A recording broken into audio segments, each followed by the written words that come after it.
Once again, we gather in search of the truth, dark, and mystery. It's the Drunk Turkey Show. Big development today in the investigation into the murders of 4 University of Idaho students. According to state and local officials and court documents, 28-year-old Brian Christopher Koberger has been arrested. He was arrested and arraigned this morning in Pennsylvania. We have new details on what Brian Koberger was doing right before his arrest. Police says a tactical team burst in to arrest the Idaho murder suspect. He was in pajamas and latest gloves, stuffing trash into Ziploc bags. Hey, greetings from the year 3000. It still sucks. This is Phil J. Pride, and you're listening to the Drunken Turkey Show. Your one stop for this sort of thing. Hit that button, like and subscribe. You know what to do, just like every other podcast. You guys know what to do, just like every other podcast. What is up, everybody? Welcome back to the DT Show.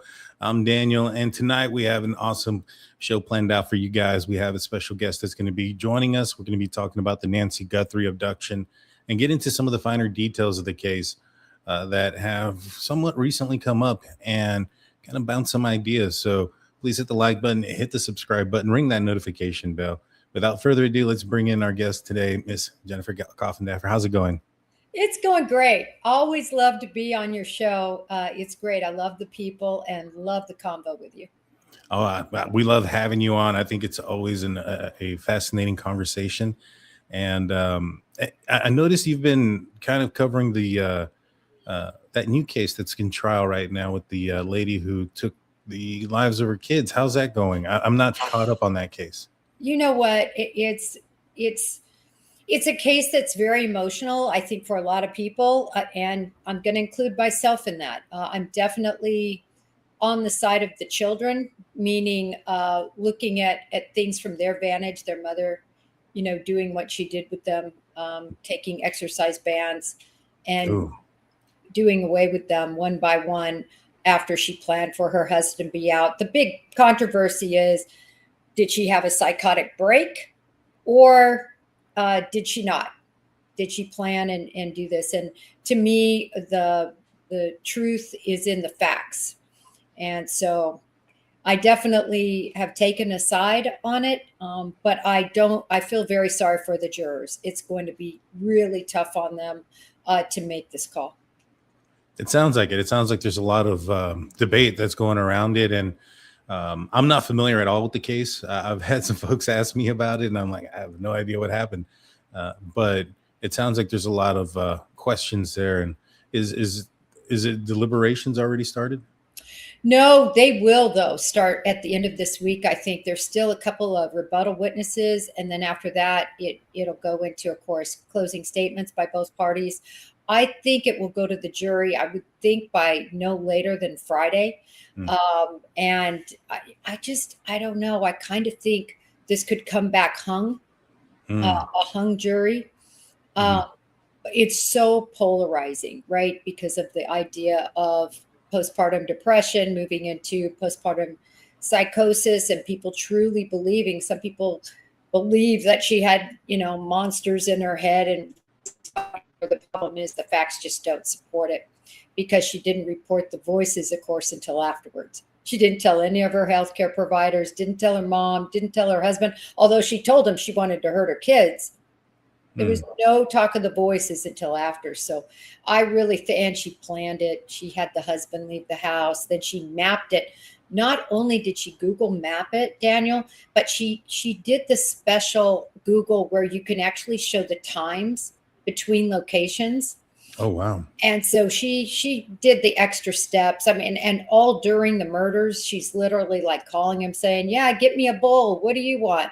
Don't forget the not Pedialyte, but the Pedialax for one of the kids. And all this is going on in the midst of these murders. So I don't think there's any chance she had a break. That's just my opinion based on what I know. Wow. Yeah, interesting stuff. I'm kind of interested in what the outcome is. I want to see what the reaction will be as well. It kind of reminds me a little bit of Karen Reed and that trial. I think the reason it's starting to remind me more of that, it didn't initially, but you got the pink shirters back out there. So they just moved from Reed to this one. So you have all those people out there, which is just stunning to me. You know, it's just, Daniel, it's one of these cases where, what about the kids? I was thinking about the first one that was murdered was Dawson, which was the 3-year-old. The 8-month-old was also murdered, all in the same way, but actually changed exercise bands, brought him down to the basement.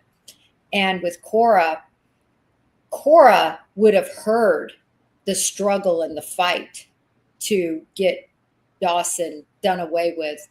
And all I can think about is her hearing those screams and what she must have been going through, this little 5-year-old, which we all know at 5, kids are so smart. And so that's the view I have. I know she was sick for sure. When I say sick, she was unhappy. She didn't like her life. She felt like she wasn't a good mother. She spells it all out in a journal. So there's really not a lot to guess about or speculate. It's all right there. It's just, do people believe that voices told her to do it, or do they not? And there's nothing that says that until after the fact when she won it off. And oh, by the way, Daniel, millions of dollars have been made on this case already with GoFundMe's, and they're suing they're suing the people who treated her, saying they did a terrible job, and so we need millions. So there's a huge money aspect that makes it even kind of slimier. Wow. I may need to catch up. And see what's going on before the whether she's found guilty or is acquitted. And so I'll tune in when you go live on it. When do you go live on that case? Well, I just had a live that I posted 2 days ago on it, and I had on somebody with the opposite view of me. She's a PhD. She went to Dartmouth. She is a visiting professor at multiple universities. She teaches philosophy on ethics. I mean, this is a lot of exactly what she teaches about psychiatry and psychology and the criminal mind and being ethical and blah, blah, blah. She's really good, but we definitely disagreed. And I got to tell you, I think ultra spicy gin came out in that session because I lost my temper a little bit, which doesn't normally ever happen. So you have to see, it's a pretty long show, but maybe you can kind of skip through it because I think it's important always to show both sides of the pancake. Mm-hmm. And she definitely talks about the other side.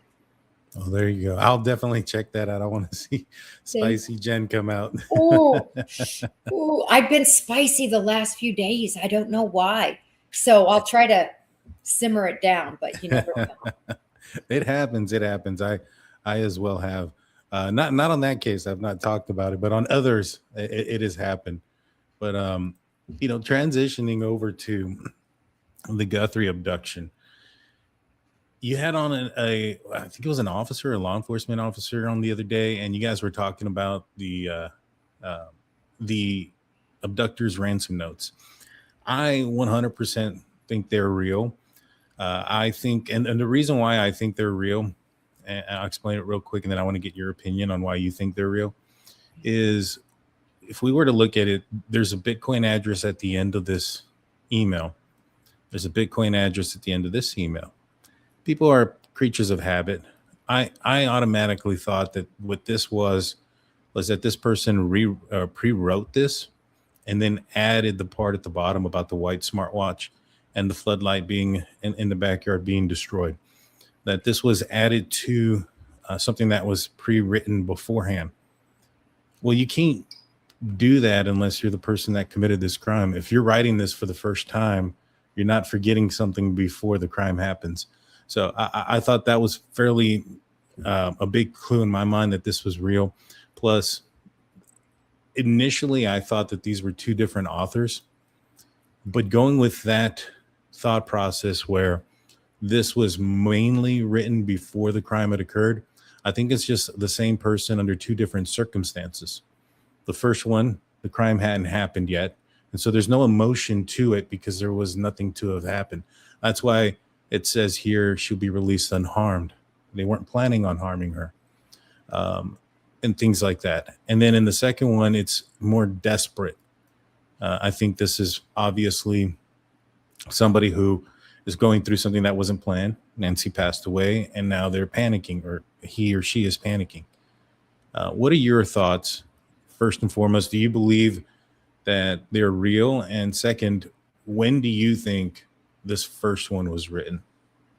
So to your first question, I would say for the past 5+ months, I have said these notes are real. Really not long after everything happened. And the reason was, and I actually did a big tweet on this, and I said, the FBI just isn't this cruel. They're not going to have the family sit on that couch, beg these abductors. And there's been 7 different outreaches from the family that I believe the FBI has orchestrated, and that the Behavioral Analysis Unit has written the verbiage for them to talk about.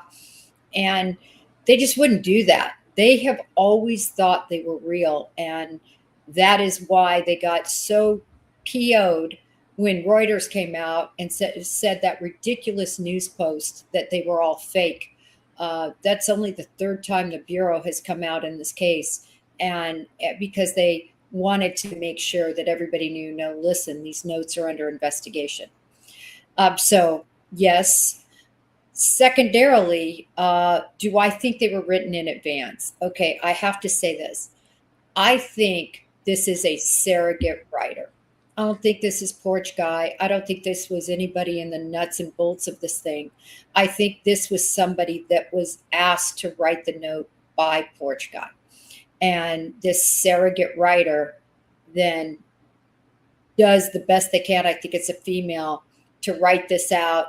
She gets it written out. And then, as you said, I agree that Porch Guy is like, wait a minute, we got to put in something that shows we were there.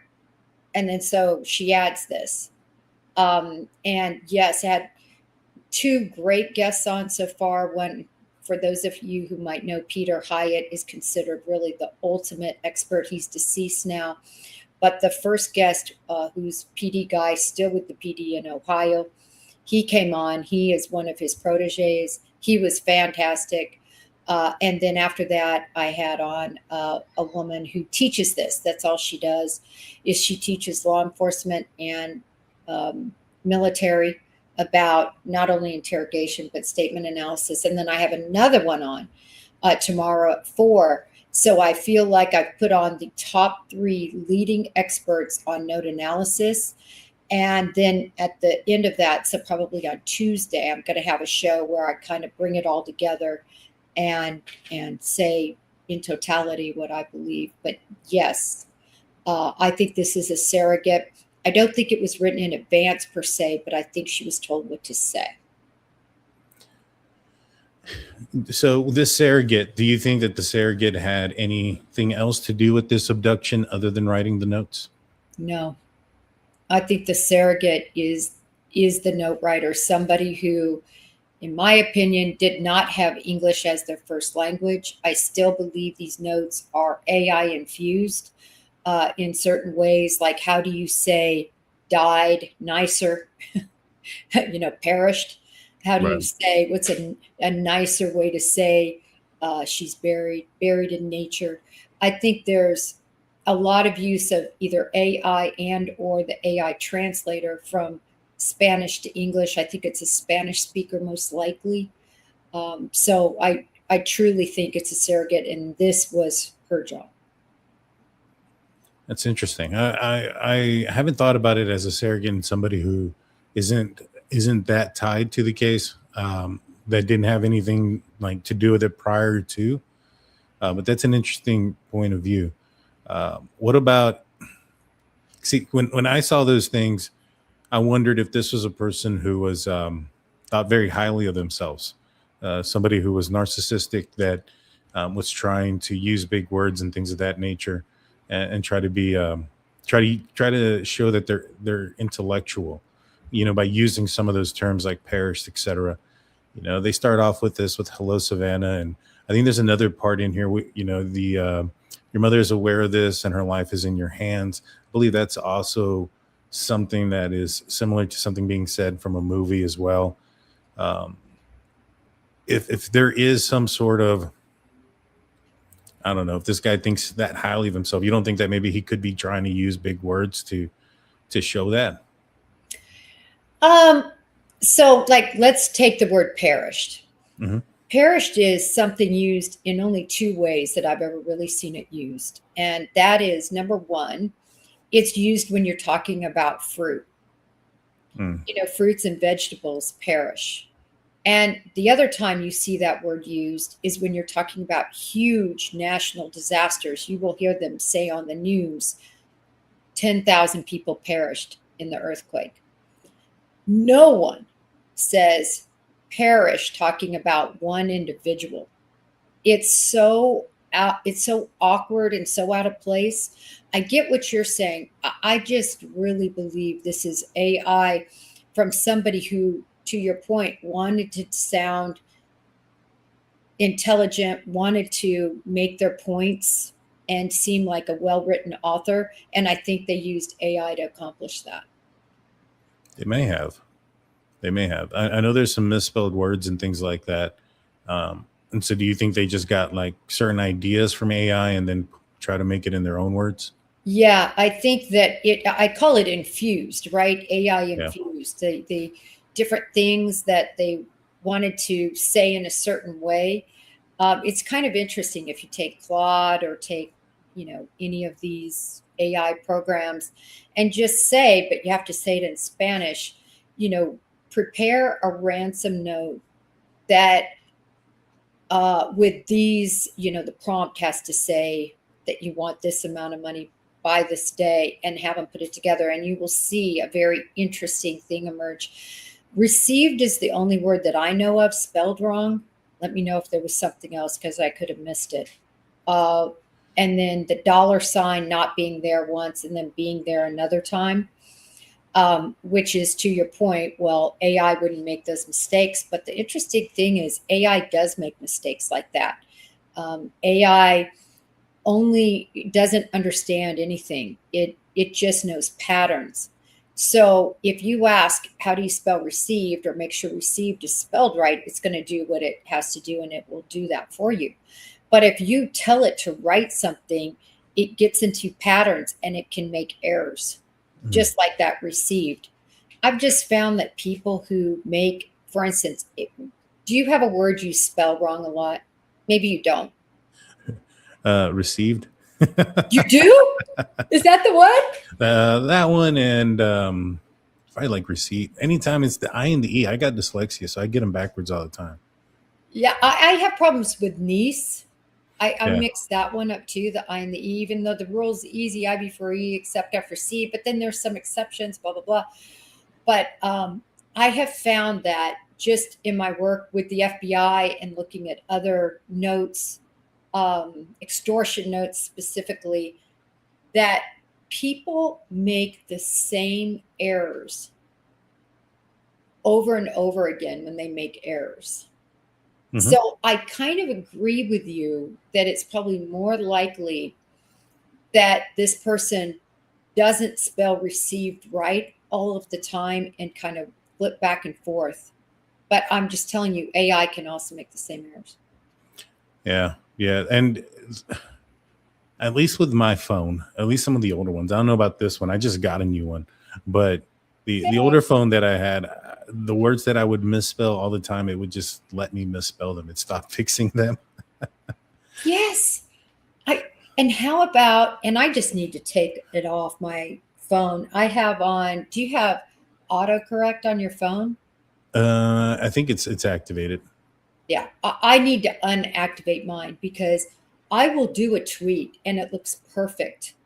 And then I go back and look at it and it changed my words to something I guess I use more often. Yeah. Like as an example, this morning I wrote, I am no doctor. And it changed no to not. So now it's, I am not doctor. And I'm like, I said, I am no doctor. But it goes through and it changes based on your patterns. So in those sentences, I guess I usually use no, not no.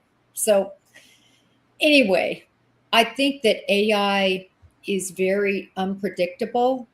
Have you ever talked about hallucinations? No, we have not talked about hallucinations.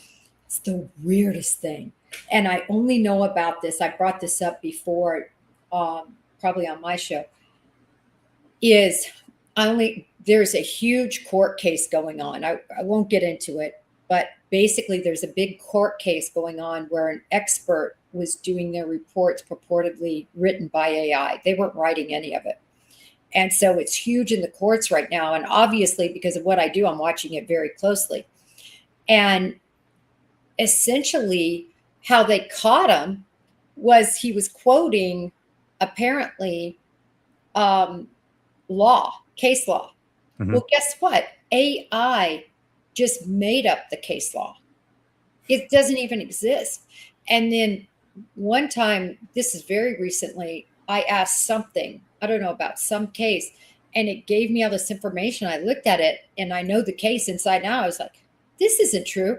So I said, whatever it was, Grok or whatever it was using, I'm like, that's not true. You made that up. And the AI answered me, ha, ha, ha. I was just hallucinating. So they're called hallucinations, and literally AI can never, ever be trusted, ever. Yeah, it's interesting, AI. I use it, but for me, you have to use it specifically, like searching things and researching. Once you ask it to like think and things of that nature, it gets real tricky. And that's why I also like to say, all right, can you bring this up? Bring up the article that has this and stuff like that. Because if not, you're absolutely right. You'll start getting made up stuff and things like that. My Belle Fontaine says, my husband is a native Spanish speaker. Perished or pericial is used more educated Yes. Spanish speakers in daily conversation. 100% true. 100% true. There's one person that used it not too long ago. I went out to because I'm assisting with Steve from True Crime Web on a couple of cases. He has a cold case foundation, and one of them is the Evansdale murders in Iowa, and the other one is Timothy D's. And while we were out there, we were talking about Timothy, and he was telling me how he his remains were found and stuff, and he used the term perished. And then he stopped and he started thinking about it. He's like, man, I know a few people that have used it, but they're like educated and in that field. So that's the only other person I've ever known to use the term perished was Steve. He was a CSI investigator. So go figure.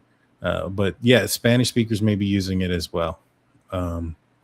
Here recently, there was a crazy case where this guy goes and shoots up I think it's a Tucson officer out there in the area. He's on the run.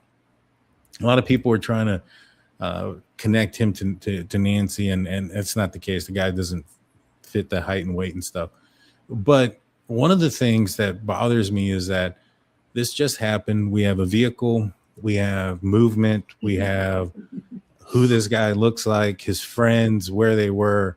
We're over 200 days in the Nancy Guthrie case, and we don't have a vehicle. We don't have any of this stuff. What do you think? How do you think that is possible? I don't think the FBI was assisting with this case here. Maybe I'm wrong. But if Pima County can go out there and figure out who this guy is, Alex James Barnett, what's going on with the Nancy case? Well, and that jumps right off the page, doesn't it? Because when I was following this too, I'm like, well, they did a crack up job with this case. What's going on with Nancy? And to mention Karen Reed again, I'm just going to have to do it. The Karen Reed case was a perfect storm. The conditions out there was one of the biggest blizzards ever in the history of Canton, Ohio, took place that night. If that storm doesn't happen, I don't think that there's any question as to how that case would have been resolved. But it just kind of was the perfect storm. When you look at this case, it's a perfect storm. You have a neighborhood that just happens to be a no light pollution neighborhood. You have the time that he chose, which was dark. Lucky that there was a full moon, so there's at least some light on the subject. But you basically have these neighborhoods that he meandered through where if you turn off your lights on those back roads, I'm not suggesting that on the main highways because that would really make him stick out. But in those back roads, there's just no way to track and see that vehicle. And I truly think that that's a big problem. It's not like the Idaho case where everybody had their lights on and Brian Koberger's car was so easy to catch. It just was, it's a rural type environment. It's, yes, suburban, but it's suburban rural. It's quiet. And so I think that's the biggest problem with the vehicle identification. I think, pretty sure last time I was on your show, I talked about Vi Ripken, the famous Cal Ripken, who's played more back-to-back baseball games than anyone in ever. Vi Ripken, abducted at gunpoint, at her house, kidnapped for money, for her car. The guy let her go within about 23 hours and 40 minutes because he ended up feeling sorry for her. He's on tape at Walmart. They have a clearer than day picture of him, 2012, still not solved. That's true. Not every case is the same. I just find it odd that they haven't been able to find a vehicle or anything. Do you think that it was all luck, or do you think that the person played a role in that? Did he, plan this? Is this somebody who is maybe a lot more intelligent than we think? Well, I certainly think a lot more intelligent than we all probably thought when we first saw on day 10 that video get released. We're like, wow, this guy's a doof. But again, to me, he looks like he's dressed up to play a role for this one particular abduction. It's almost like he went and got the costume and put it all together, and that's why he's dressed like that. But I think there were, for whatever reason, a lot of very intelligent choices made with this. Just the number one thing was the victim selection. Yes. She had who in a multi-million-dollar home neighborhood has no ADT? Seriously, everybody's got. Let me ask you, do you have ADT? Do you pay $30 a month to make sure your home is safe? I don't have ADT, but I do have a security system. Oh, yeah. I'm sorry. Any security system. I'm doing a plug for ADT somehow. This is a no-brainer. And then even if, and I always tell everybody, if you don't want to spend less than 1/3 of probably what you're spending on Starbucks every month to have a system, just go get the sign that says you're on candid camera, or our house is under surveillance, or buy the faux cameras that you just screw in. We had those all over our house in the Virgin Islands, because you do not want to be a target. And that's what these guys look for. Easy prey. That's what Vi Ripken, Cal Ripken's mom, why she got picked. Do you realize that abductor didn't even know Cal Ripken was her son? That's wild. I didn't know that. It's crazy. That is wild. Now, here recently, there's been some activity at Nancy's house by the FBI. Apparently, they've been seen kind of in the brush area behind the house. What could they possibly be looking for? If we're looking at the area view here, it's not like they're connected to a green belt where there's this forest or anything. You're just in the backyards of these other houses. You still have to get to these main roads. You're not going very far. I don't think Nancy was taken out here. Do you think that maybe perhaps law enforcement thinks this guy cased out back here? Well, I think he did case, from January 11th minimally. I think he definitely did his homework on that house and understood the roads. And, as you pointed out before, and I've pointed out, we can just look at this picture and see, wow, you cannot successfully commit a crime here without understanding all these ins and outs. tributaries. But to your question about what were they doing? So we know there's been monsoon rains. A lot of people speculated on that. Well, those monsoons could have unearthed things and moved things around, and possibly that's why. I'm not completely dismissing that. I think that possibly could have been at least thought about, but that doesn't make that much sense to me. But nevertheless, secondarily, there's a new detective on the case for Pima County. At least that's what has been said by another detective who went live and said, listen, my old supervisor, he's a detective with a ton of experience. He's now on the case. And so it makes a lot of sense to me that if there has been a changing of the guard at Pima County, that they want that detective in there to come in and look around and get a lay of the land. But most likely, I think, is somebody that came in with some sort of tip on the tip line that said, you got to check here because something important is buried there. That's my rundown of possibilities and then probability. Well, that would be interesting. I mean, I don't know what he could bury. He's not burying obviously Nancy out there. You know, and I've never understood. I know a lot of people have thought that or theorized that maybe perhaps he took Nancy through the back here on an ATV or something. It's so funny. I've heard that a lot, actually. And I'm just to my point is like, okay, even if he comes back here with her, one, that's some pretty crazy terrain to try to get her, somebody who doesn't, can't maneuver very well, through here. And even if you have her on some sort of wheelchair or or dolly or something, that's still going to be difficult to go through. It's not going to be easy. Do you remember when I did that footage of getting put in a bag and stuffed in a Tesla trunk to show everybody that she had to be dismembered, talking about Celeste Rivas? You're making me want to get in a wheelchair on a dolly and have a four-wheeler try to carry me through a rugged place. No, no. She was taken. She was thrown in the trunk. She was gagged, and she didn't make it. Yeah. I don't. My opinion. Yeah. So I don't think anything happened here after she was taken. I don't think after he entered the house. I don't think he exited this way. I don't think he took her this way. The only thing I can think of is that law enforcement think he was back here, checking out the place, casing it from the back from all different angles. There was cameras all over this house, and cameras picked up on something at 212. Maybe perhaps where that camera was facing was out here somewhere, and they're wanting to know what's there. I don't know. I think probably this, again, I really think the probable scenario is it was a tip, and the tip was not necessarily good, but you have to follow every tip.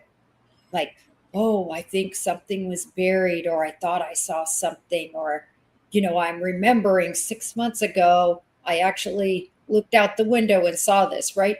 People want to help so bad, they start misremembering. That's why we say you got to look at what people said right after a crime. It's just like you and I. We're going to remember what we talked about here on the show tomorrow, like it was yesterday, maybe the day after.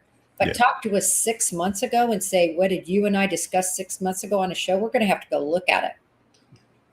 Yeah. No, I agree. So yeah, no, I was just kind of interested in why they could be out there. And I think the tip does also make sense. Now, one of the things that has been a question mark for quite a while is what this guy was wearing and where it came from. Now, Sleuth Intuition found this, and it was sent to me. And this is a Athletic Works Fusion knit jacket. Now, don't let the price of $119. That's not what they were typically cost when they came out. But you have the stripe along the side. You have the vertical pockets as well. You can see it on the on different brands. Now, here it is on this. You can see it on this different color where you have the pocket here. I had asked because I was curious about this jacket. I asked Chat GPT. Now I know we were talking a little bit about AI earlier, but I asked AI. I was like, "Hey, where can I find this?" And it told me that this jacket was $19.98 at Walmart, but it's been out of stock since March of 2025. And so it is something that is not something that you can find today. So either this guy found this on the secondary market, and I wondered if maybe perhaps, and this is one of the things that I had wondered, because we see the holster, we see the mask, we see the backpack. We are all attributing that to Walmart. Walmart has SKU numbers on all of their products. If this person purchased these items relatively recently to the crime in a Walmart location relatively close, I would have assumed that there would have been a footprint there for law enforcement to follow. And after so many months, I would have anticipated they would have had some sort of clue. So that made me think that maybe perhaps this guy either purchased it somewhere further away from Tucson or sometime a while ago, which I had some questions about, because if he had owned this jacket for a while, and it was his personal jacket that he took, I would anticipate and suspect that that thing would be crawling with DNA on it, and everywhere he walked would have been leaving DNA like crazy. So I thought maybe it was newer. And if it is newer, then it going out of stock in March of 2025 tells me that this guy probably bought it off of like one of these secondary stores that gets the overabundance of products that are no longer in production from Walmart, like Ross or Marshalls or something like that, and he found it there, or at a flea market, because it seems like that he had everything. He had the whole package: the backpack, the jacket, the ski mask. What are the chances he bought all those things separately over time versus he planned out this specific crime and went out and got items for the specific crime? What are your thoughts? Well, a couple of things. First of all, I do think this guy is Mr. Walmart, just like Luigi Mangione shopped only high end. His backpack, his clothes. I mean, he was walking around, probably, if I added it all up, at least $1,000 was his clothing. No, more than that, sorry, with the jacket and everything. His clothing was so expensive because he's a Ivy Leaguer. His parents are worth $1 gazillion. That is what he has always known. He would never go to Walmart. He wouldn't be caught dead there. This guy is a minimalist. He's a Walmart guy. That's what he likes. So I think it's very difficult to trace what's happened, because I think he likely did buy over time. If he went to and did a one-stop shop at Walmart, I think after 6 months, 200 plus days, the Bureau would have been able, with all the receipts, to track down a purchase made someplace in North America with everything: the backpack, the wallet, the pants, the shoes, everything. I just don't think that's what happened. I really think this is just Mr. Walmart. Just like Luigi Mangione didn't go to a store and buy everything he needed. He had it because he had it. And so if he had it since March of 2025,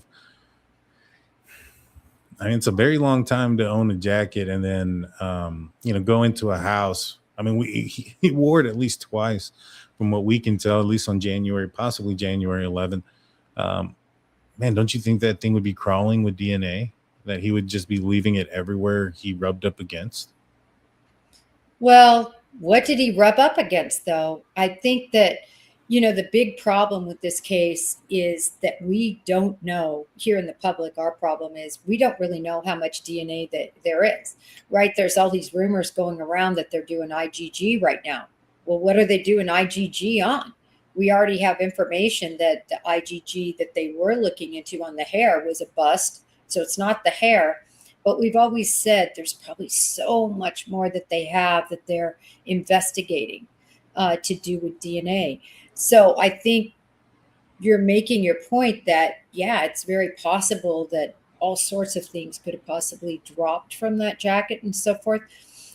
I still, in that vein, I don't necessarily think he was that sophisticated, but I don't know that he did a one-stop shop and bought everything at Walmart, sometime in January for the I think he had to have bought some of this just for this purpose, but I don't think necessarily everything. I think he wore what he was comfortable wearing. That's plausible. It's just more mistakes, in my opinion, for a guy that hasn't gotten caught yet.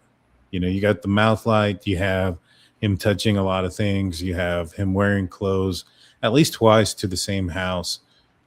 And, I know it was wintertime. It was February, but I don't know. How cold does Tucson get at night?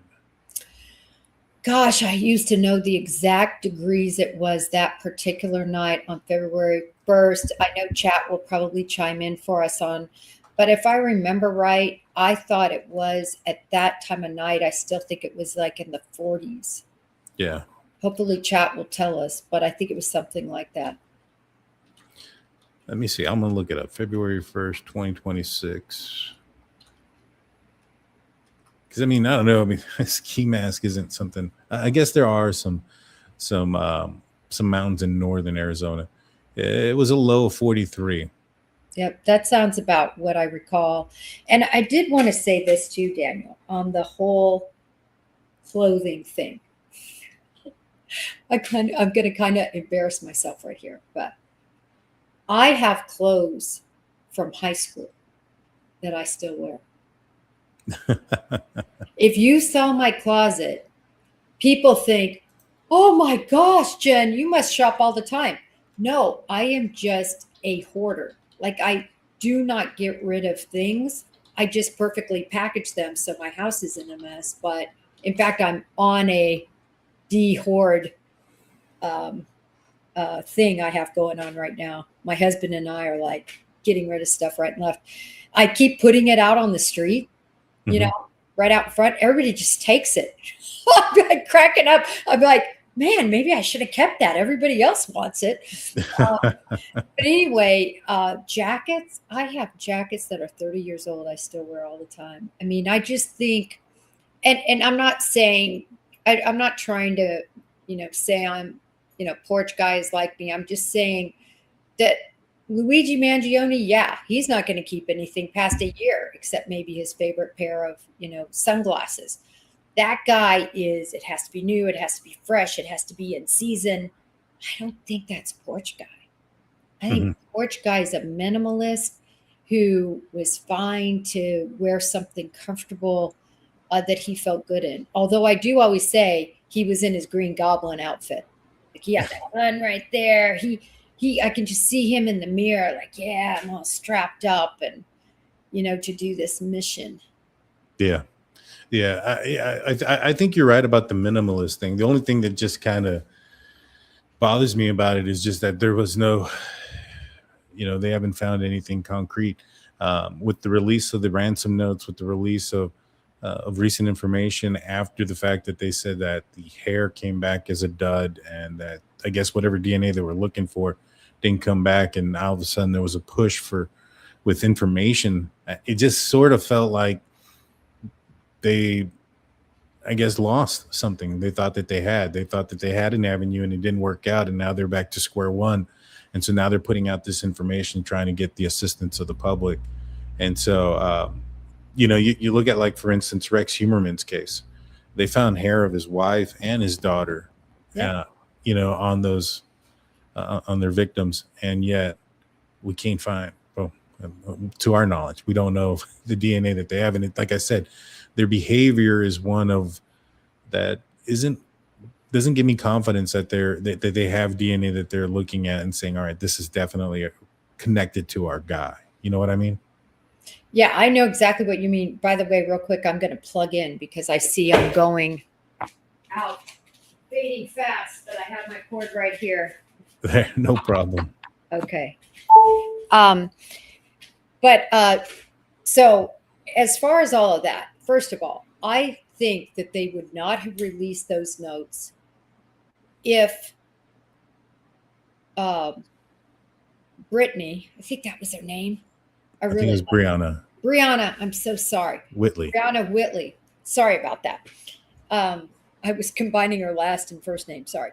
Brianna Whitley wouldn't have come forward with all those details. I don't think there's any way in heck law enforcement wouldn't have released it. I know that Nanos also mimics that. I'm just talking about the FBI, but Pima County said that too. But forget them. That the FBI would not have done that unless it was already out there. I know a lot of people believe, and I think that I think there's multiple factors. The number one factor was the note was already out there. She literally was reading it from her computer on one show. Mm-hmm. And I think they just said, okay, it's out there. Let's just make sure the public knows exactly, what was said. And then on top of that, I do think that they hoped to elicit more information from the public related to how it was written, somebody else who might write that way, which I found very, very interesting because I don't know. I just so much think it's a surrogate, and I so much think that there's AI involved or the translation app that they would have used. I mean, I'm a Spanish speaker. I know you know that. But I learned English as my first language and Spanish as my second. And when I see some of the mistakes, like in that first note, if you bring that up, look at how so much that note is written in the future. We are going to, and that's why I think you, and not just you, one of our other experts on, I think it was Lena Sisko, she also said, or maybe it was Steve, wasn't it, that said he thought it might have been written before the crime, like they had it on the ready, which is what you were saying. Yeah. And when I look at it, just with all my struggles, keeping the past imperfect and the future preterite and the future tense, all that squared away, and the fact that it's not one for one. The tenses are so different when you switch languages. That's one of the things that you cannot say the same thing in Spanish and English in a lot of cases. I mean, you can say, where's the bathroom? That translates. But a lot of things you can't, which made me think that that's why this tense is all jacked up. It could be, or it was written earlier. Kind of what I was thinking. And I did pick up on that because I think it says here, she will be released within 12 hours of the deposit, instead of saying we will release her. And let's see, you will not be able to contact or play games. Yeah. It's very much possible, one or the other, that it could be a whole translation thing, and it could also be written before the actual crime took place, and they had an idea of what they wanted to say or do, which I wouldn't be surprised, if especially there's some sort of fantasy motivation to this. And what I mean by that doesn't necessarily mean, sexually fantasy. It could have been like revenge or hatred on top of the motive, on top of the financial gain. And if that's the case, this is somebody that obviously this person planned it out. It sounds like he was there on the 11th. Per the media release from Pima County, they make it appear that here it says that he took steps to prepare for the event on January 31st. So it sounds to me that whatever it is that they have on video on January 11th is of the suspect doing something that is other than trying to break in, whether that's surveil, whether that's gather intel, the whole nine yards. It's something that is different than actually a failed attempt here. If he's planned it out, he's cased it, it's been on his mind, I wouldn't be surprised if he pre-wrote the ransom note. I think it is, it's possible. It's possible. I don't think we can just say, oh, that didn't happen. And one of our experts thinks the same as you. Yeah. I think it was Lena, though. I really tend to think this is the Spanish to English issue with future tense. Yeah. But I mean, I'm not dismissing at all the idea that they were prepping for this. Remember, this note came out the day after. That was all jacked up for a long time when the notes really came out. Came out the day after the crime on the 2nd. And then TMZ got theirs on the 3rd, which, again, you're making the point that why was it so important that this person elevate to TMZ, who has a gazillion followers on all their platforms? It's millions and millions and millions and millions of views on all of those platforms, both mainstream media and otherwise. And so when you look at that, you have to ask yourself why. Why, I think, is pressure. They absolutely wanted Savannah Guthrie to feel that pressure, knowing how important it would be to her public persona and everything, to have everyone know this is the amount of money they have, and you're worth $45+ million with her and her husband together. You're going to cough it up and let the public pressure kind of, which we've seen it, right? A lot of people are like, she didn't pay it. I'm not convinced she didn't pay some amount of money, by the way. It's possible. I think that some folks have looked into the Bitcoin address and they only saw a certain amount. And I think a message sent back, we're ready to pay, which I believe you brought it up last time as well. But they have that special link, Daniel. Yeah. The link that expired, and they could have been communicating separately. It's just, to me, something I'm really considering, specifically because after, the Pima County Sheriff made the huge error of giving everybody that Bitcoin address.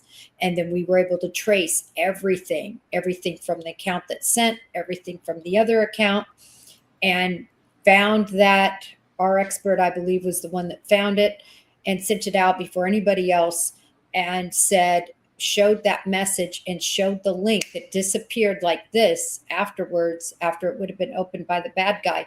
We don't know what happened after that. And then to see Nancy or Savannah Guthrie come out and say, this is a specific message. This is what she says. It's a specific message. And then a little bit later, she says, we did our part. Yeah. That makes you think they paid. And I think that could have been the avenue. None of us could ever see that. So I'm not talking about the Bitcoin account. I'm talking about the later comms that could have happened. That's interesting. Yeah, I remember seeing that as well and thinking the same thing. What does she mean by their part? What is it that she's referring to? Let's see. What had... really go quick, ahead, Daniel. I had a homicide detective on. He's one of my favorites. You were on with him before, Dale Lundberg, who was on the first 48 Hours, multiple episodes, decade-long veteran homicide detective in Dallas. And I told him about this, right? We went over it, and I showed him the link, and then I showed him, and the first thought in his mind was, well, she paid some amount. And then there was Lena Cisco, the DOD expert that I had on the statement analysis. She said the same thing. Well, obviously she's paid something. That was her take too. And that was my initial take. And I've always thought, well, they didn't pay because look at the Bitcoin. And now, then later when I found out about that address, I'm like, she could have paid some, maybe it was $1 million. I don't know. If she did and they withdrew it, wouldn't that make it traceable? Well, that's the thing. It's really complicated. How it was described to me is that, back in the day when we used to chase money, right? We paid something and then we had to chase it. Well, you're literally trying to find serial numbers that you knew were in the money that you paid by, checking with every store and every bank where the money was deposited, came through, and then you find a serial number right on one thing. And then you're like, oh my gosh, what store did they get that from? And it's a needle in a haystack, but it takes forever, but you can track it down. I think it's similar. And he told me, the Bitcoin expert told us, Mr. Vargas, that there are ways that it's almost right now impossible to trace. Really? In other words, if they change it from Bitcoin to a different electronic currency or a cryptocurrency. Sorry. Mhm. He talked a little bit about that. I don't think he wanted to give the bad guys any ideas, but Bitcoin can be traced, but it's difficult. Yeah. Yeah. No, I know. I mean, there's so many different wallets and things, and some of them are not even in this country. You know, Right. I know with like the cryptocurrency, my buddies, they back in the day, I wish they would have talked me into Bitcoin, but they talked me into this other coin, Tron, and we got into it, and then we can't get into it now because the I guess something with China, and they closed the wallet, and so Americans don't have access to that wallet anymore. And so completely crazy. I had no idea. This was like maybe about 8 years ago, 9 years ago, when my buddy was telling me about it. We should have jumped on the Bitcoin, not on the Tron. We'd be rich if we did. It's true. He brings that up. Our Bitcoin expert, he tells all of us, he goes, listen, I'm not making any money off this. I don't deal with you small town people, time people. In other words, he's not like, come to him and get this. But he said, buy $100 worth of Bitcoin. Wait and see what happens 10 years. He says he gives it as gifts to his nephews and nieces and everything. And I'm like, man, maybe I said I would do it and I haven't done it yet, but I need to buy. I mean, what's $100 if someday, I mean, worst case scenario, you've lost $100. Best case scenario, it's worth $1 million in 10 years. That's true. That is true. One of the things that S Dubs brings up, she says that her home is maybe 30 minutes from the Mexico border. Now, when I look at the ransom note, there's one thing that stands out to me. It says she will be released within 12 hours she'll be released within 12 hours of deposit to a safe drop-off location back in Tucson.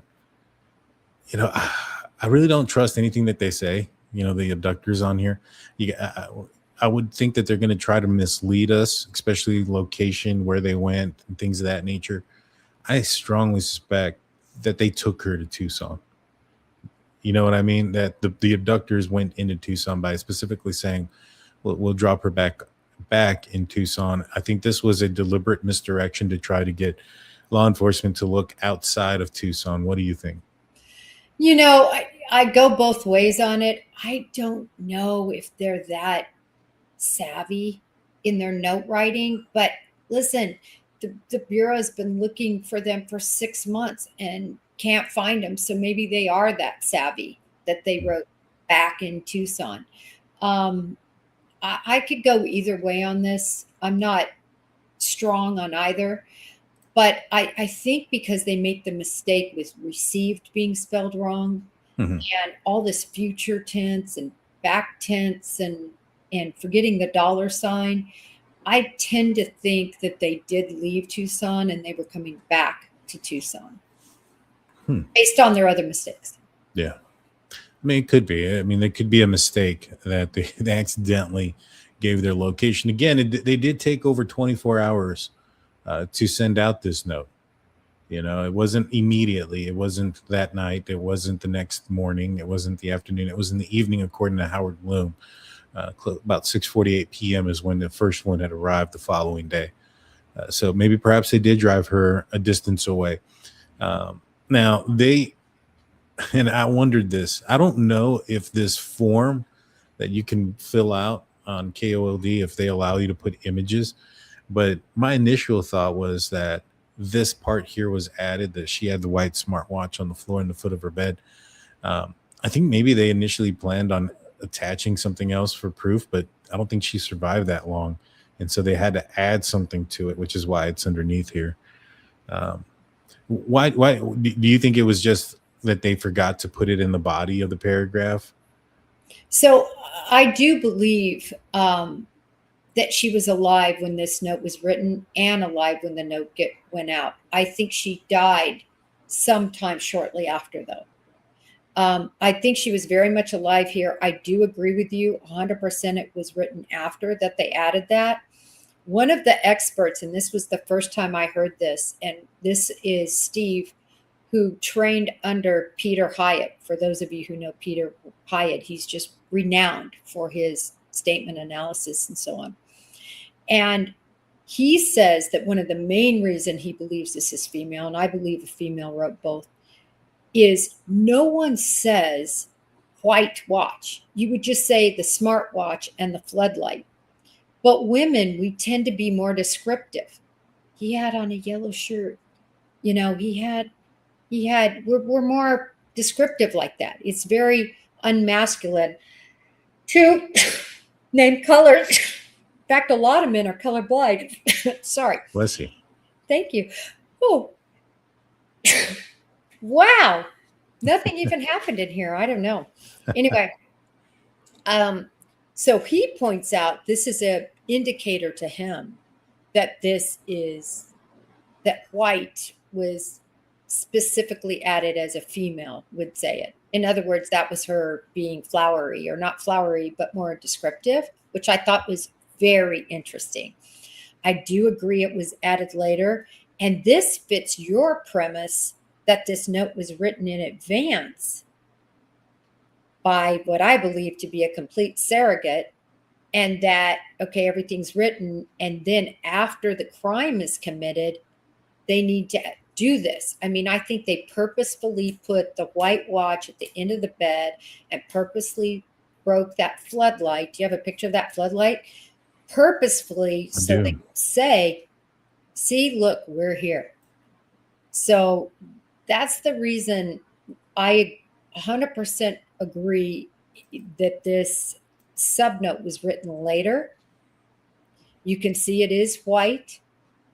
I don't know if you have the picture of Nancy Guthrie where she's with Savannah Guthrie in studio, the one where you can even see her cane. I don't, but I know which one you're talking about. You can see the white Apple Watch, or the white Apple Watch. Yeah. Mm-hmm. And of course, some could argue, well, that's how they knew it was white. And my only thing is, yeah, but nobody knew it would be at the end of her bed. They specifically put it there. Well, it says at the floor at the foot of her bed. It says the floor. What does it say? The foot of her bed, or at the end of her bed? It says the end of her bed, right? It says she had a white smartwatch on the floor of the foot of her bed. Okay. Floor of the foot of her bed. And so very specific. Yeah. And what that told me is that, because even if it was, on her bed, or there was somewhat of a little bit of a struggle or anything like that. And that's where I come back with, he must have rubbed up against something if there was something like that with his old jacket that he's had for over a year with all this DNA on it. What it told me, though, is that there's a good possibility she slept with a watch. I know some people don't, but some people do. I don't know if she did or not. And maybe even if it was uncommon for her, there's a good possibility that she still could have that night because of how late she got in. She may have gotten into bed and just forgotten to take it off. For this guy to remember it, it was one or two things. One, he planted it there, or two, he removed it from her and threw it there. I don't think he removed it. I think it was on her. I don't think she wore the watch to bed. I mean, I need to pull where I know that from. I think she kept it on her nightstand. And I think he purposefully smashed the floodlight and purposefully put that there to show he was there, which is exactly why the FBI took these notes as real from the beginning. Because of that. But I mean, he could have also said that he took, the doorbell camera, or there was blood outside because of this. In fact, this goes on to say that she'll be released unharmed. So it kind of contradicts what we see at the scene there. She was harmed. And so that's to your point that it was written before. That's true too, that it's to the point that it was written before. But he could have added those details here. The whole smartwatch on the foot of the bed is interesting. I mean, could he have taken it off there and then planted it? That would have been, and put it on the floor. That's weird. You think it's weird? I'm telling you, if I go commit a crime like this and I want the money, I have to show them I know. So maybe, I would do something to show my footprint there that only I can know. Now, having said that, it doesn't, I don't think, fail anybody in the audience or any of us that Tommaso, Annie, multiple police officers, all these people were there in advance of 6:30 when the note went out, right? So Mhm.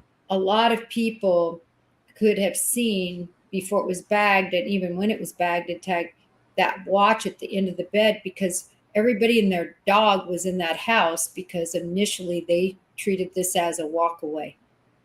Mm. There's no doubt about that. It's well documented. We've talked about it a lot. Nanos came out and did a thing that night and said, yep, it's likely a walk away. We're seeing a few things, but we're treating this as a walk away, and was, missing, walk away. We're searching the area, blah, blah. Everybody was in that house. Yeah. And that's concerning. No, and I get that, and I understand that. But the other thing though is like, why plant anything? Why not just say something that you did throughout the course of the crime? Like, all the back doors were left open or propped open, or why there was blood on the front porch, why, what she was wearing, something to that nature that doesn't have to go. And I get it. Just because there's a smarter way of doing something doesn't mean a criminal is going to do it because there's a smarter way. But him touching the watch without needing to would leave more DNA. Which again, he touched the brush and the plants and things. So maybe perhaps he doesn't really care. But I would have thought that if he would have grabbed the watch, he has the mouth light in his mouth. I think should be covered in DNA too. Don't you think? Well, the biggest point of DNA is what they didn't take, in my opinion, and that's the mat and the shrubbery, or whatever you want to call it, the foliage, the ivy, because he's literally got his hand, and then now his glove is going to have saliva. It's not that I think he's sitting there dripping, saliva like a werewolf or something. I'm just saying, as he extracts and puts that light in his mouth, he gets it on his gloves, and now everything he touches should have that saliva on it. But they left, to me, the most important piece of potential DNA was the shrubbery. Yeah. What he pulled up with a lot of might and had in his hands for all that time, in and around the time he was inserting that bite light. That is the biggest mistake made in this case. I agree. And Word Sleuth says maybe they took some of the foliage and left some at the door. I think they should have taken it all, and they should have taken the mat. They shouldn't have left nothing there, especially something that they knew that he touched. Steelers fan comes in with 10 jewels. Thank you, Steelers fan. What's 10 jewels? I believe there's like a floating heart thing that comes out in the live chat now, and it looks like a heart with clouds on it. It's pretty neat. It's in the chat. Oh, nice. That's cool. You're doing that. I know my mods have some cool stuff set up that they sent me. It's so amazing what they do. Our mods are the best. Yeah, they definitely are. They definitely are. And so, just for this case, like, I mean, even with the bite line thing, right? It's not necessarily even saliva, just his breath. I mean, him breathing on it, he's going to there's going to be DNA on it. And him taking it out of his mouth at some point is going to put DNA on his hands. And it's got to be somewhere in that house. It just has to be. But did they take it? I mean, I've gone over this a lot with different detectives and police, with you. I think I would shudder. I shouldn't say this. I am concerned. Let me say it this way. I am so concerned as to how good of a job they did in their collection. And normally I would never say that. The reason I say that is you leave the mat, and I do understand, everybody. I get that you can do some testing on the mat. Yes, you can. They obviously didn't test the foliage. Again, to their, defense, they did not have the camera video at this time. That came out on the 10th, so they wouldn't have even known necessarily why that foliage was there. They could have thought it blew in or whatever. So to their defense, that's probably why they didn't take it. But it's right there next to the blood. It's right below the camera that was yanked out of the wall.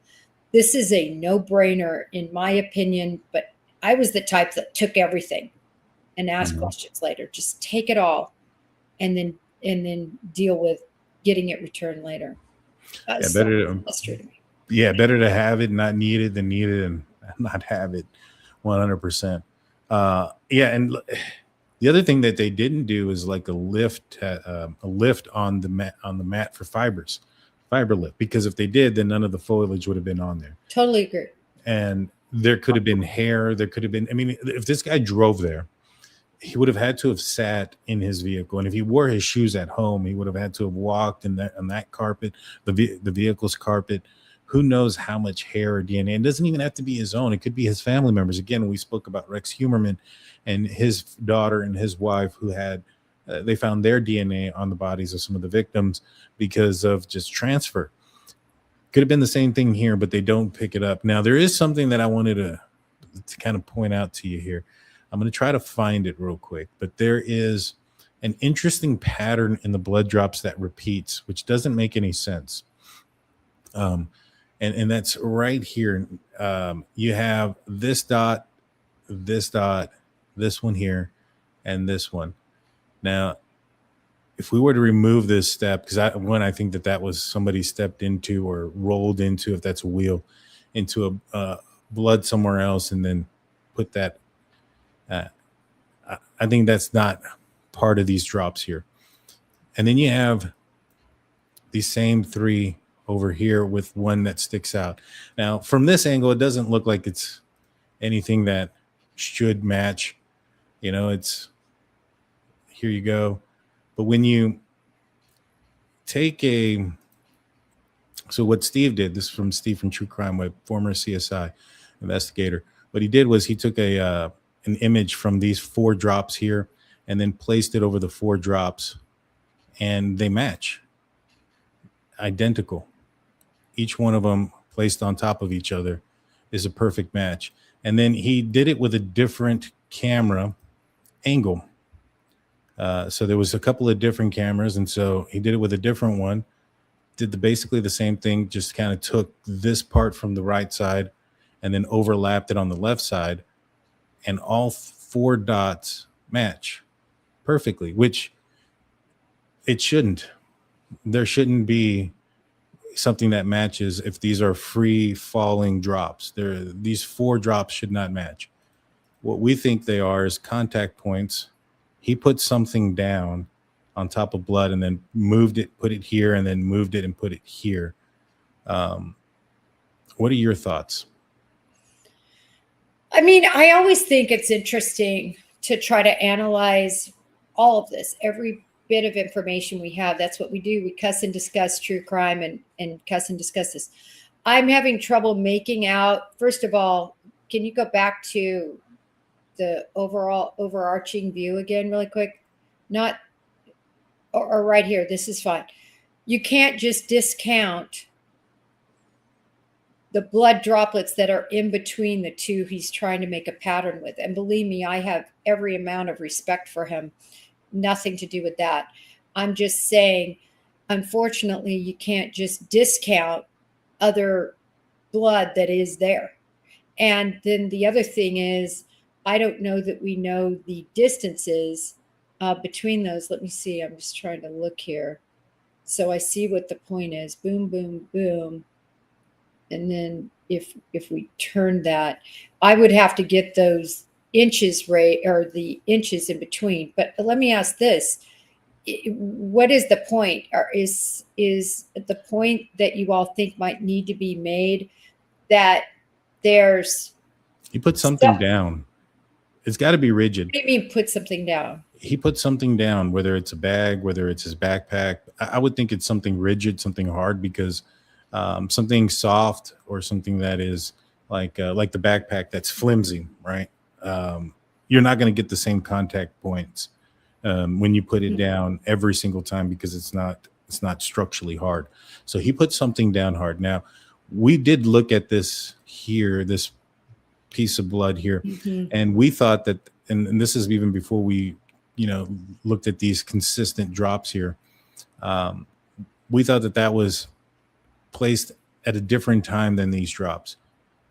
because I honestly think that this is a footprint, and if this is a shoe print, it's wider than this, and so why aren't these other blood drops disturbed?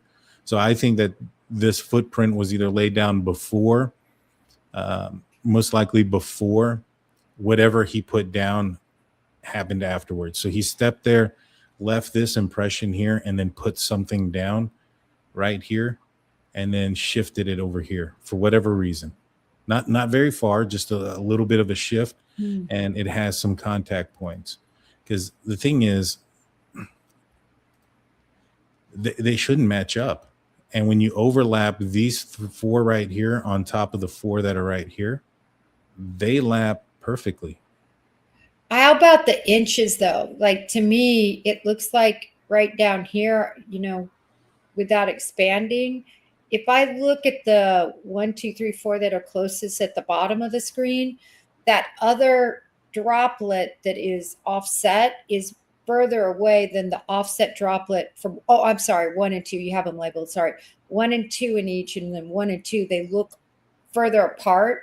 And to your point, if this was something that was laid down that made this impression, because in other words, what you're saying is there was blood on something, and that something made a contact point blood pattern.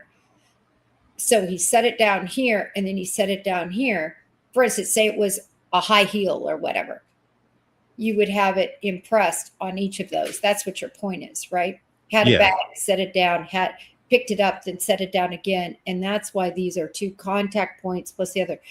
I would find that really, really interesting if the spacing between 1 and 2 are exactly, and the others, when I say exactly within, a very small amount, it does bother me that between 3 and 4 up to the right, that you see that other blood, because then that, when did that happen? I think this all happened at the same time. And I think these are random droplets that dropped, but I find this very interesting. And yeah, even if they are random droplings, I just find it weird that when you maneuver it, that they match. I would have never anticipated that 4 dots, would have matched so perfectly, from one spot to the next. And on using 2 different cameras, both of them do it. And so this is from one angle, from one source, and then this is another source camera looking at it straight down.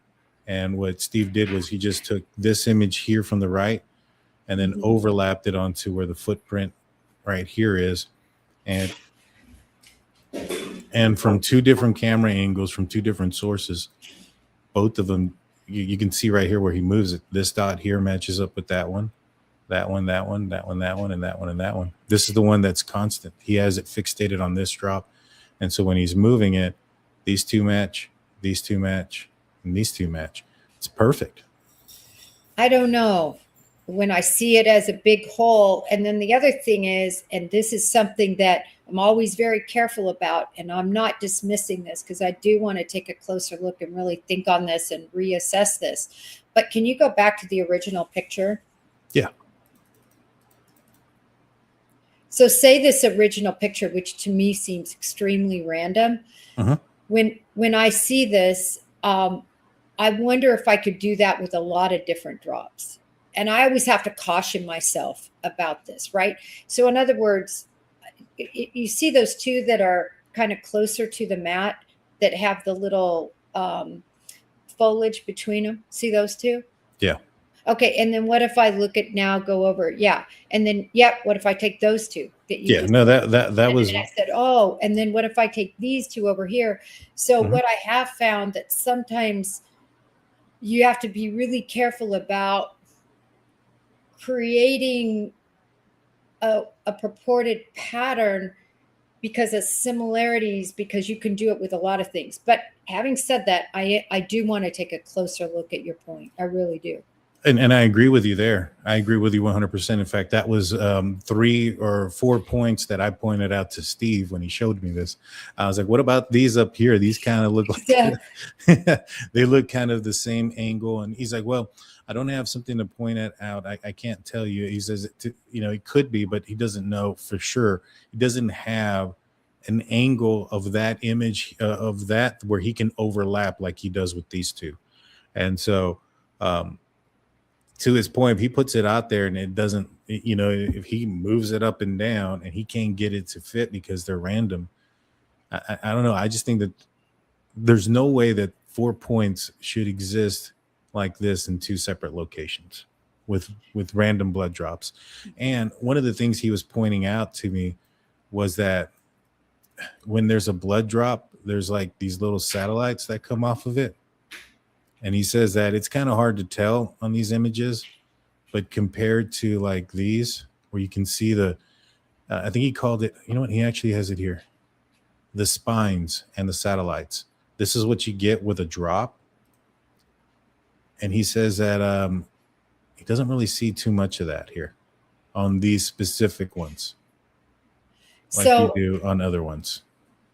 And I did a whole thing on this a long time ago about how when you drop, it's amazing how it makes other drops. And because my point was this really expirated blood, which I do believe it was, and why did some other drops have the same little pattern? To point out that when a blood drops from a certain distance, it literally makes little droplets around it. Not only spines, right? Spines, but then also little, because it hits and it splatters. Yeah. Right. And then they land. And so, but this, I believe, truly is expirated blood, which I think shows A, she was alive, but B, it also shows that she was harmed. She had internal injury. You don't sneeze, you don't cough up blood unless you're internally damaged. So I truly believe she was damaged at that point, probably because of the rough treatment. But having said that, my thing on the blood is none of us have a microscope. And without a microscope and the ability to truly do measurements and have that microscope to show us exactly spines and droplets and if there's mucus in there and all these things, we can cuss and discuss it, but this is one of these fine points. It's so hard. But I love what you pointed out. And you know what I love about you and Steve, right? Mm-hmm. I love the fact that you guys are constantly digging and making us all think. And I'm going to look at this closer. I have that. I'll send it to you. Yeah, send this to me. And I have that really good picture, that's clearer than these. Yeah. I want to take a look at that and compare. But yeah, please do, because I find it interesting, if he had something, set it down and it had. But my question also would be is how did it have blood on it?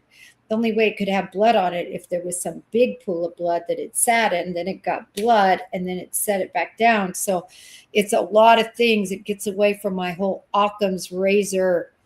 Well, I mean, this image here with this blood here, one of the questions that I had for Steve was, given its thickness, its consistency, does he think that was a huge drop that somebody stepped on and that it made this, or was that somebody stepping into a larger pool and then taking this step and leaving this behind? And he tended to lean towards somebody stepped into a larger pool and then stepped here, because one of the main concerns also was, why wouldn't the drops on either side of this tread-looking pattern manipulated by whatever it is that he stepped on there? So to me, that told me that the step probably happened first and then the drop second. Because if he had the drops first and then he stepped on it, I think that these drops would have been affected by it. I'm not convinced, and I know we talked about this one other time, that is a shoe impression. I'm just not, or part of a shoe. I'm not totally talked out of it, of course. I mean, I'm considering it on the plate of possibility, but what do you think it is? Oh, I think it's so. When I first saw this, can you expand out again really quick? And I want to get you my picture because I have such a clear picture. So are we looking at not the closest one? This one right here. Okay. On the closest one, I truly think that, and I think she's being held. I don't think she's walking. I think she's being held.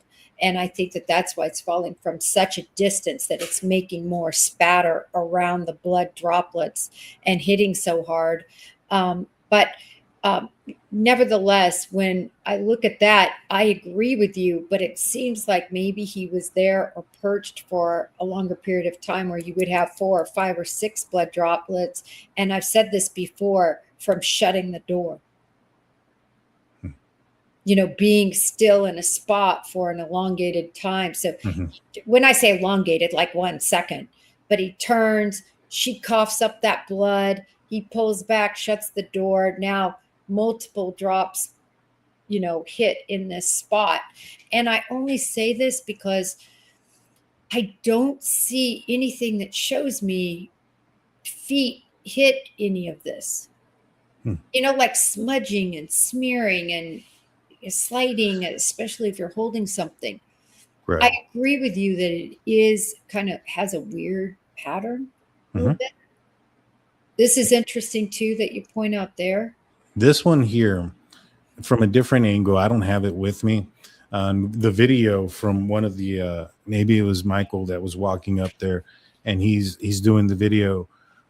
This actually looks very much like this triangular formation here. That's kind of what we see here, and this was our repeat print. Because one of the things that we thought of at one point is maybe this is her mouth hitting the ground, and that's like her teeth, because we didn't see a reprint. And then we found this one here, and this one definitely, in my opinion, it's my opinion alone, it resembles this triangular type of formation or tread there here. And then you also have this, which is getting lighter. And so, for this would have been a significant blood amount for it to have stepped here, and then also if he stepped here as well, leave that transfer, and then a third step here. And so I'm not ruling it out, because I think it was a landmine of blood droplets. So for a shoe to completely avoid it would be difficult. Again, I think it's only porch guy taking her out. I don't think there's multiple people. She was heavy, over 150 pounds. I don't know if you have the most recent picture of Nancy. She was not thin, and she was big. And I don't mean that disrespectfully. I just mean she wasn't, a waif. She was much bigger than that. And this would have been something if indeed he held her, which I truly believe he did. When he took her out, I do think she was close to the ground. I picture her not being in a fireman's carry because of that backpack. I really picture it more like this, like he's holding her. And having said that, it doesn't make a lot of sense. How could feet not smudge that in some way, which is what you're trying to get at and figure out, if they stepped in some, could those be those patterns? My other problem is, if you stepped in blood and you made a pattern, you would keep making that pattern. So where are the other footprints, that footprint? And it should keep going. It should keep going the whole way, because you're going to have blood on your shoe that whole time.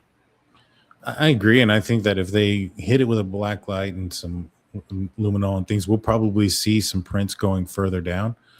But that's what we were looking for. Because like I said, initially we thought this could have been teeth, her smacking her mouth on the ground. And, we were looking for a repeat pattern of this to rule that out. And that's when we found this one. I wish I had, let me see. I wish I had the other angle of it. Oh, here, maybe it's right here. Yep, here it is. And so you can see from the other angle of the tile here, it's somewhat like that 3 triangular, what you're looking at here. It is interesting. And that's on the tip or the edge of the tile that we found. And so, like I said, we initially thought it's possible maybe her mouth smacked the ground there. But then we saw this and we're like, nah, it's most likely a footprint or tread. This is the second print, and that is interesting. right here. I mean, have you guys done any work on a similar tread like they did with Koberger, where they found the van shoe? I've been looking like crazy to find something that has a similar tread like this, and I haven't found one yet. I haven't. We've been trying to. We've gone through Skechers, we've gone through all these Walmart brands, and have yet to find one. It's something that I've looked into quite a bit, though. I would just expect, not to beat a dead horse, I would expect with that much blood, if this was an imprint, it would keep imprinting. I know you showed the one, but that's my only thing, that gets my attention. And see, I think this is a lighter, you have this little, like, I don't know, that could be flung, blood. But I wondered if this was the third step right here. And then I can't tell anymore from here because we don't see anything. Yeah. And so, yeah. I find it all fascinating because there's very interesting things about these droplets, I think. And I love that you guys are putting a lot of time into them, because I mean, you just got to hope that, and I do believe that there's a blood spatter expert. And remember, in the Bureau, it's not like you're a crime scene expert per se. We also have very individual experts on each of this. So there is a blood spatter. They don't do crime scene, overall. They're not reconstructionists, which, by the way, that's a whole different thing. You can be a crime scene expert and not be a crime scene reconstructionist. There's bullet trajectory. There's all these different facets of expertise. And in the Bureau, there is somebody that just knows about blood spatter, that they like sit there and that's all they do is look at blood spatter for years and years. And they know exactly, oh, this was a tread. I would love to know, and I can't wait to know someday, because I really think we will know someday if you're right on this, if some of these markings weren't a shoe that hit this blood, because I've always said it's a miracle that not one shoe hit any of this blood and made a resulting mark of some nature. Yeah. So, and then that distance too, I do find that interesting. Yeah, I really do. Yeah. I mean, we're looking at, so if this is a shoe print here and this is another one, maybe about 6 or 7 inches away, max, maybe even closer, depending on how wide these towels are. If they are 12 inches, which Steve is actually recreating this entire porch.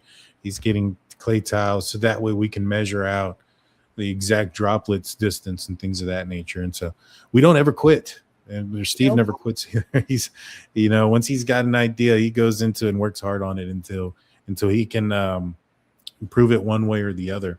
And so we're going to try to create a fake porch area. So just, with the mat, et cetera, just to kind of get an idea of how far apart these droplets are. But yeah, I thought that these 3 spots here were shoe prints, and I'd be more surprised if we didn't find any than finding some, like you mentioned. You know what I mean?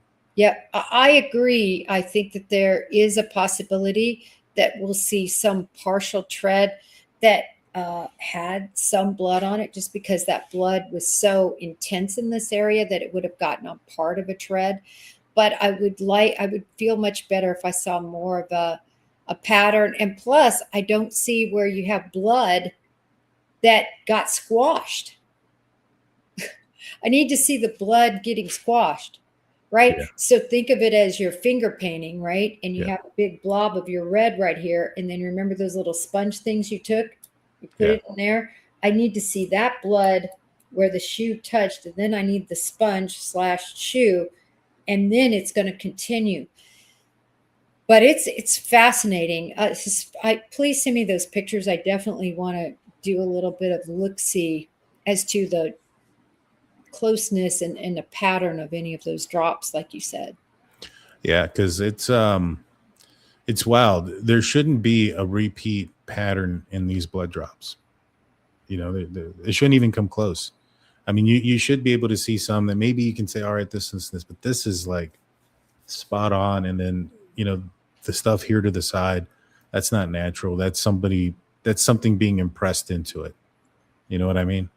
That's not natural. That's not just from falling, dripping to this on the side of the tile itself. That looks more smeared to me a little bit, like where there were droplets, and then as he walked, maybe there was a smear there. Maybe it could be. I just also think that it looks pretty consistent. I mean, again, the angle is going to make it different and things of that nature, but the width of the or the length here of this blood compared to this, it just kind of appears to be about the same length as well.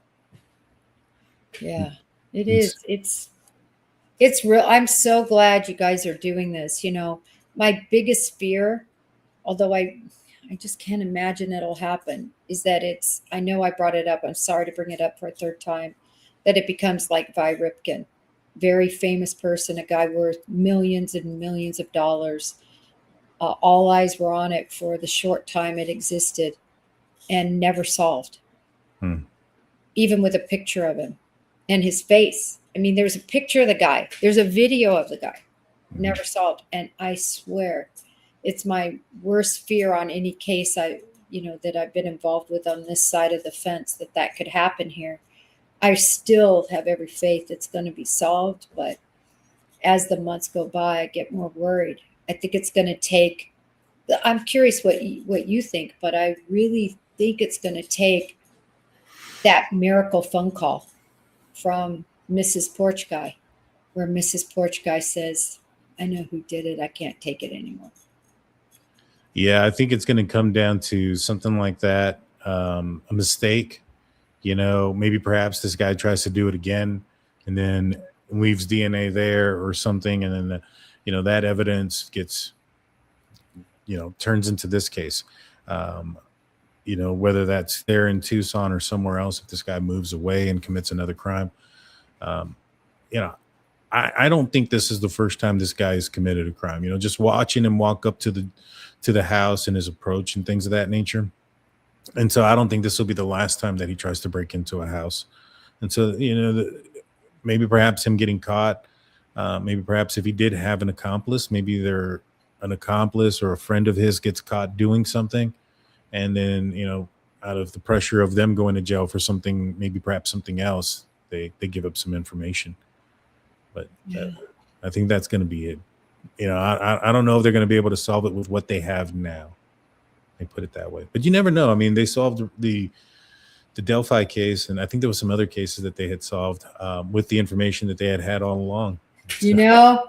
We might disagree on this because I am not convinced that they got the right guy In Delphi. To me, the timeline is just too tight. For Richard Allen to not be Bridge Guy. I think that, could he have had help? Could somebody else have been involved? Could there have been an Odinist aspect? Could he have known someone else? Maybe, it's possible. He was out there for a short period of time, and from all appearances, the girls, had their clothes taken off. One of them was redressed after she had passed because there was no blood on it, on the clothing, and so she had already, there was a lot of movement and things for him to have done by himself. So I don't discredit the possibility, but man, him getting there at 1:30, the girls having a picture at 1:26 as they're, on the bench as they're walking out, they identify or they see a man coming in. Richard Allen, on his description of his accounts that day, says that he saw 3 or 4 juveniles walking out as he was walking in. The time frame it would have taken him to get from that point to the Monon High Bridge would have taken anywhere between 11 to 13 minutes, which puts him right there when the other witness is walking up and seeing somebody on the bridge. he didn't describe himself as jogging that day. He didn't say he was running. And I think that's what he would have had to have done, to have gotten to the bridge, turned around and passed the Myers exit before Betsy Blair got to that intersecting point of where she parked and walked and then turned towards the bridge. He would have had to have been jogging. There's no way he would have just been walking and gotten there and came back past that exit in enough time for it to have been somebody else. So that's the one thing that really just kind of lets me think that he's at least bridge guy. I don't know about the rest of it, but he's at least bridge guy. I don't know. That is another show. We should do that. And I'll break. I had done this. What I had done was I looked at several different people that had walked the bridge and videotaped it. Some of these folks were doing just like sightseeing stuff that had nothing to do with Delphi. Some people were trying to time how long it would have taken. And so I got a couple of different averages of how long it would have taken to get from one location to the other. And then what I did was I also had to add from the Monon High Bridge back to the Myers entrance, what the distance that is, plus time of how long it would have taken him to walk there to the middle of the bridge, turn around, walk back, and how fast he would have had to have gone. And man, he would have had to have been jogging. It would have been very difficult for him to have gone to the Monon High Bridge, the middle point where he said that he was at, because he said he was on one of the platforms looking down at the fish, to turn around and then come back halfway through the Monon High Bridge, which at the time wasn't really completely built. And then I think it was like maybe a third of a mile from the bridge to where the Myers entrance is that he would have had to have cleared. That's trusting these witnesses. I think the witnesses are not good. Well, not because they're meaning to be bad. I mean, all their different accounts and what happened with law enforcement on that case. No, and I agree. But the thing for that one is that, witness testimony is going to be difficult, right? Because they don't, when you're not trying to remember something, you're going to get some of the details off, which if you look at the juvenile statements, they all describe the same incident with the guy walking in, and they describe the guy wearing different clothing, whether it's dark blue or black or blue. They describe him different. They describe his hair differently. One of them says he was younger. One of them says he had, grayish hair. One says that he had brownish, reddish hair. And so they all have like a different account of what that person looked like, but they all saw somebody, and they have an account that is similar to what Richard Allen said when he walked in. Now, one thing that memory can't fudge up in this scenario is that picture that they took. They took a picture at the bench at 1:26 p.m. That's timestamped, so we know that. And so they have to get from that bench to the Myers, or to the where the jogging trail, or where the trail starts. And when we timed it up, it would have been anywhere between 2 to 4 minutes from that point, which puts him right at 1:30, where, that black hatchback that matches what Richard Allen drove is driving by on the Myers camera at around that time as well. And so it all lines up with him getting there at 1:30. So I don't know. We'll have to break it down. I'd love to show you the evidence and the stuff that I've done on that case. Yeah, no, I can tell you've done a lot on it. And I can't wait to see it. And I can't wait to look at those blood drops again. I'm going to email them to you as soon as we get off the show. Is there anything you want to plug or let anybody know that you have coming up? And we have Baker coming in with 30 jewels. Thank you so much, Baker. Jewels. I don't know what these jewels are. Are jewels money? I think you have to pay a little something. It's not like a whole lot, but yeah.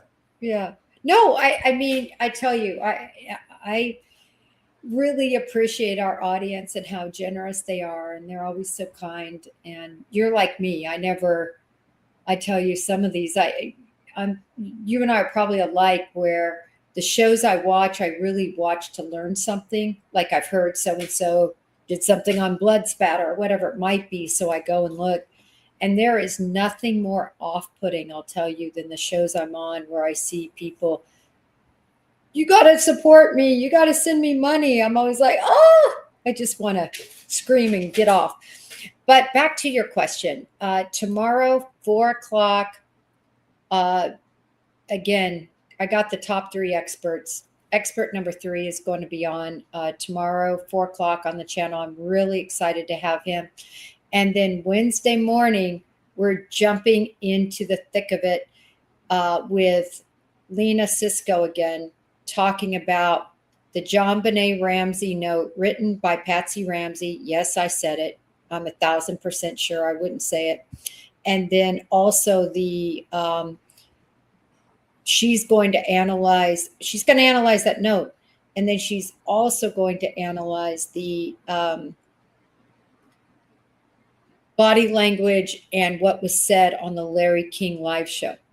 I want to remind everybody, because a lot of people don't know this because it's so long ago, both Patsy and John Ramsey were indicted by a grand jury. Mm-hmm. I agree. Yeah, I think just politically, they put a stop to it. The DA at the time did not honor the grand jury's charges. I just want to make that clear. Listen, I'm not pointing any fingers except to say Patsy Ramsey wrote that note. And I can't wait to see. She's got a bombshell to drop. This is Wednesday morning, 10:00. Please join us. She's got a bombshell. I told her, don't tell me because I want to be surprised, truly surprised when I hear it from you on Wednesday. Well, I'll be watching. I'll be tuning in. I'm interested in the John Benet Ramsey case. That's always been one that's been a mystery to everybody. You know, me personally, I don't know everything about that case. I've looked into a few things. There's some things that stick out to me that don't make sense for it to be somebody outside of the house, but I'm open-minded to anything because, you know, it's been unsolved throughout this entire time. And I don't know all the evidence in that case, but yeah, I'm extremely excited to look into that. Now, what if they tell you that blood drops are consistent with other blood drops? Just kidding. Hey, I stay open-minded too, especially when you're looking at these little details, because I find it so intriguing, and I can't wait to see. I'm going to try to do some measurements. I've got to send you that picture though that's clearer than the one you have. Yeah, send it to me, and I'll use that one instead as well. And I'm going to send you the email as soon as we get off on this blood stuff, so that way you can see what we're talking about as well. All right, sounds great. We'll see you soon. Thank you for having me. It was great as always. Well, thank you. And for me, guys, I'll be back on probably Tuesday on the Drunk Turkey Show. Tomorrow, though, probably about the evening time, me and my wife, we did a show on our Married to the Hobby. We went out to all the spirit stores in San Antonio, Texas, to see if there's any difference between them and which one was the best. It was actually quite fun and exhausting. It sounds exhausting. It was a hot day. And so we did it. We went out to every single one of them in the San Antonio area. And so we'd appreciate if you watch that. I think it's fun. You guys will enjoy it. It's on my Married to the Hobby channel. We just hit 700 subscribers. We're almost to 1,000. So we're going. Thank you guys. And thank you everybody for tuning in. Thank you, Jen. Y'all have a good night. I love it. Oh, wait a minute. I have one quick thing I want to plug. Yeah. So for members only, this is so random. I had the idea tonight, but once a month. So my daughter, we're going to do our show this weekend. We wanted to do it once a month, and the summer's been crazy. But again, we're doing our movie review, and the only movies we're looking at are FBI movies, and whether they are actually. So we're doing Donnie Brasco. So if you're from my channel, and if you're from Turkey's channel, and hopefully you come over to my channel, and my channel people need to go over to Turkey's channel. I hope you join us and watch. It's going to be short, but we're going to go over that. And, you know, we did Silence of the Lambs already. And then the other thing, again, these are member only shows, but I mean, it's like $1.99 to become a member. It costs you 10 cents a day or whatever that adds up to. I don't know, maybe 30 cents a day. Anyway, I'm going to do once a month true crime recipe. Meaning I am going to give you my recipes that nobody knows but me on how to make quick, absolutely delicious meals for your family when you're on a run because you got a crime scene to go to. So There you go. we're doing it once a month. And the first one I think I'm going to do is my chicken casserole, which I made tonight. So. There you go. Sounds awesome. Well, I'll be joining the membership there for you so that I can tune into all those things. I know my wife will. Woo, that $1.99. Come on. There you go. Well, thank you everybody for tuning in tonight. It's been fun. We'll see you guys on the next one. Peace out and be safe. Bye. Bye.